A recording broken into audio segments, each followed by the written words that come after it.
Doctor पढ्ने भन्ने त्यत्रो बाबु थियो सोचल थियो भने त्यसलाई मर्ने त कुरै थिएन त मर्छु भने त त्यसलाई त डर हुन्थ्यो धेरै मर्ने भने त त्यसलाई त जति पनि डर लाग्थ्यो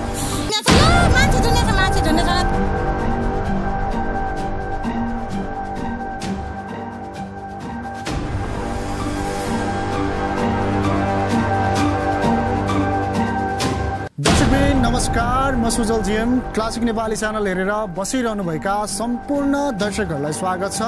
दर्शकबिन आज हामी रूपन्देही जिल्लामा छौँ। रूपन्देही जिल्लाको सैना मैना गाउँपालिका वार्ड नम्बर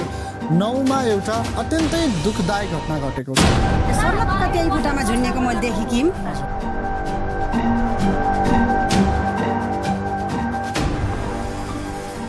एकजना 17 वर्षीय युवती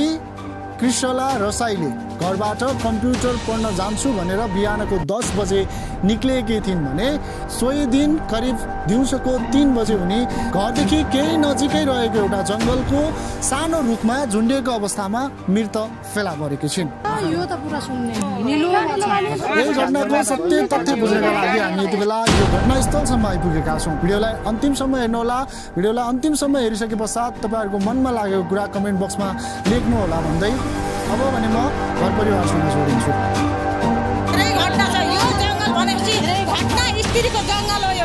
कृष्णलाको मम्मी हुनुहुन्न भन्ने कुरा आयो। कृष्णला कस्तो हुनुहुन्थ्यो? तपाईहरु छिमेकी हुनुहुन्छ? मेरो त बहिनी हो, मामाकी छोरी हो। भाइ मामाको छोराको नातिनी भनेपछि बहिनी बदेनी। हजुर हिजो बिहान त्यही आथे म त्यही बसे थिए अनि बसेपछि उनीहरूले खानासाना बनाएर उरे भात सात भुटे चन्द्र खाएछन् तिनीहरूले। कृष्णलाको घरमा आउनु भएको थियो? हजुर त्यहाँ नजिकै हो। त्यही आथे अनि आएपछि त्यहाँ त्यसले खानासाना बनाइचे भात सात भुटी चाहिँ उरी चाहिँ भाइ बनाउला सबैलाई खाना दिएछे। त्यहाँ दिएपछि पछि खानासाना बनाएर उसले भित्र लगेर राखी खाना बाहिर भान्सा कोठीबाट भित्र लगेर राखी अनि म नि आथे। त्यहाँ त्यसलाई कम्प्युटर जानु पर्ने थियो अनि कृष्णलाई मलाई पानी ततार लिएन एक गिलास भने त्यहाँ उसले फेरि पानी ततार ल्याइदिए। बहिनीले पानी ल्याइदिएर राखिदिए। त्यहाँ लास्ट काम भनेको त्यही हो कि त्यसले केही जो गरेको भ्याइ थियो सबै कामसाम भ्याएर उडेर त्यहाँबाट त्यति काम अरू भ्याएर उडेर त्यहाँबाट हिँड्न लागिरहेछ। अनि कृष्णलाई मलाई पानी ल्याएन एक गिलास भनेर त्यसले पानी पानी दिएर उडेर अब त्यो अब कपाल सपाल कोरिसकी थिएँ क्या कपडा सडा लगाइ थिएँ सेतो कपाल सुट लगाइ थिएँ। त्यहाँ कहीँ कम्प्युटर जाने भने भने हाडा त्यो घरदेखि निक्लेर माथि निक्ल्यो। अब हामी त पछि लाएर हिँड्ने कुरो भएन के अब कम्प्युटर जानेको हामी उसको मम्मी म भएर दिनसम्म त्यही बस्यौँ धेरै बेरसम्म 12 वर्ष त्यही बस्यो। त्यहाँ खाना खाऊ लाग्यो भने खाना खान्न भने त्यहाँ हामी फेरि लालु म त्यसको मम्मी र म भएर हामी हाम्रो घर गयौँ। फेरि त्यहाँ हाम्रो घर गएपछि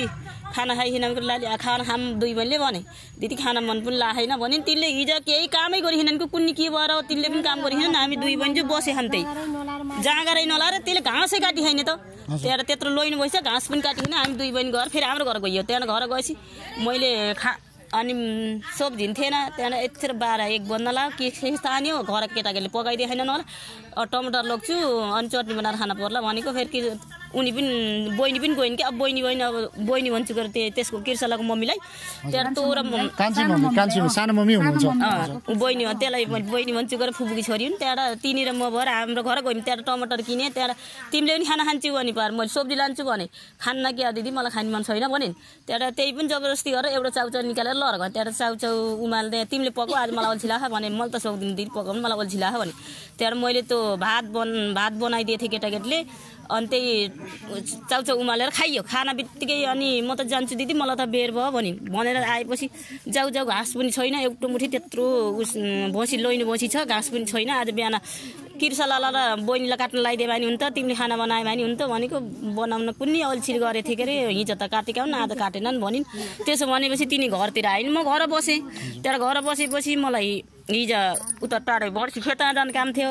म खेतमा गएँ। खेतमा गएर अब मैले त झुन्नेको हेर्न पनि आउन आइ कि होइन अब देखिनँ त अब म बर्सीतिर गएँ यतातिर खबर भयो म उतातिर लाइछु अब थाहै भएन। 3 बजेतिर खुल्ला 3 बजे त म बर्सी गएँ कि त्यही भएर मैले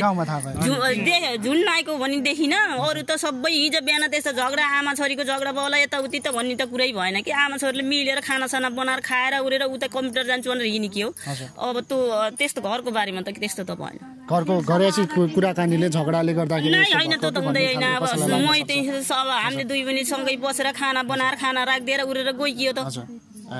त्यो अब गाडीमा चढेका हुन् मास्टर आएर भन्थ्यो नि हामीले गाडीमा चढेको कुरा आयो गाडी चढेको देख्ने मान्छे र गाडी चिन्नुहुन्छ कि चिन्नुहुन्न गाडी त अब गाडीको नम्बरहरु याद गर्ने गाडी नम्बर याद गर्ने गाडी नम्बर चाहिँ उ गरेबा त थाहा हुन्थ्यो के गाडी नम्बर हाम्रो गाडीमा जाने नि हैन फाटा अब हिजो गाडीमा गइदैछ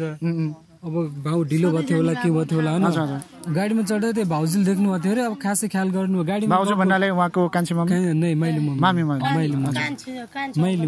ए कान्छो अंकल मा हो मैले मालदैको भाउजू हो मैले भाउजू उहाँले देख्नु भएको भन्नुहुन्थ्यो के गाडीमा गएको भनेर अब त्यो सधैँ गाडीमा गएको होइन अब गाडीमा जान्छ भन्ने अब यो गाडी भने हिजो 81 देखियो त्यो भएर थाहा भएन अब अहिले तपाईको बहिनी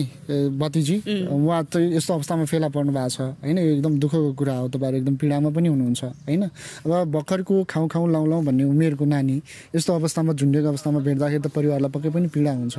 हैन अब कसैले केही गर्दै कि भन्ने पनि तपाईहरुलाई मनमा छ हामीलाई त त्यही नै छ त्यतिकै अब त्यत्रो त्यसले त अझै डाक्टरी पढ्ने भन्ने त्यत्रो बा उ थियो सोचल थियो भने त्यसलाई मर्ने त कुरै थिएन त मर्छु भने त त्यसलाई त डर हुन्थ्यो धेरै मर्ने भने त त्यसलाई त जतिबिति डर लाग्थ्यो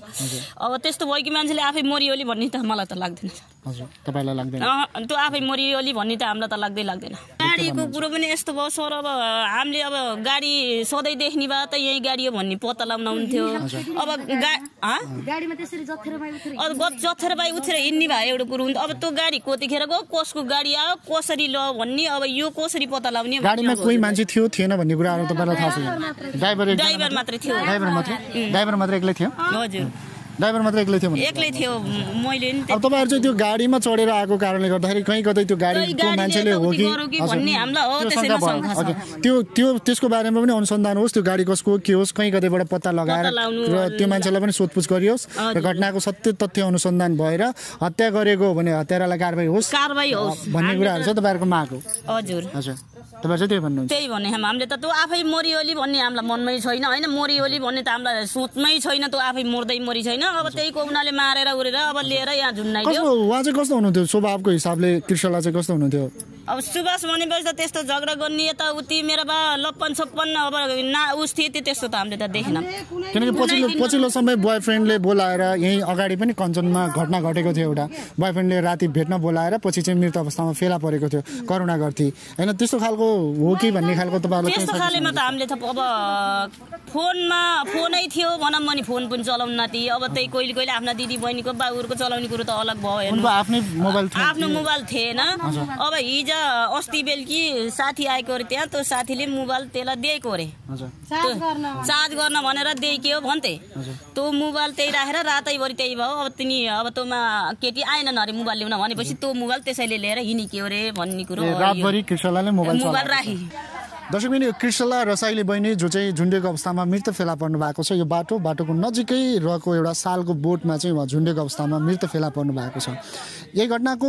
सत्य तथ्य बुझ्नका लागि चाहिँ हामी यो घटनास्थलसम्मै आएको छौँ भने यति बेला कृष्णलाको अङ्कल तपाईँ कान्छो अङ्कल हुनुहुन्छ तपाईँ हुनुहुन्छ यो घटनाको बारेमा भन्नु नि यो घटना कसरी घट्यो के छ खै त्यो थाहा भएन मैले नि अब के रे घटना कहिलेको हिजोको घटना त मैले नि थाहा पाउनु अलिक पछि नि थाहा पाएको 4 बजीतिर यस्तै थाहा पाएको होला दिउँसो होइन त्यहाँदेखि म आउँदाखेरि चाहिँ खासै केही पनि थाहा थिएन मलाई आफ्नो घरको भन्ने थाहा थिएन होइन आउँदाखेरि बाटोमा सोध्दै आएको थियो थुप्रै मान्छे थियो को भन्दाखेरि केही थाहा पनि देख्दाखेरि अब आफ्नो छोरी रहेछ अब दाइको छोरी अब कति घरबाट अब बिहान अब त्यो कम्प्युटर पढ्न हिँडेको भन्ने सुनेको थियो कि मैले नि अरू खासै थाहा होइन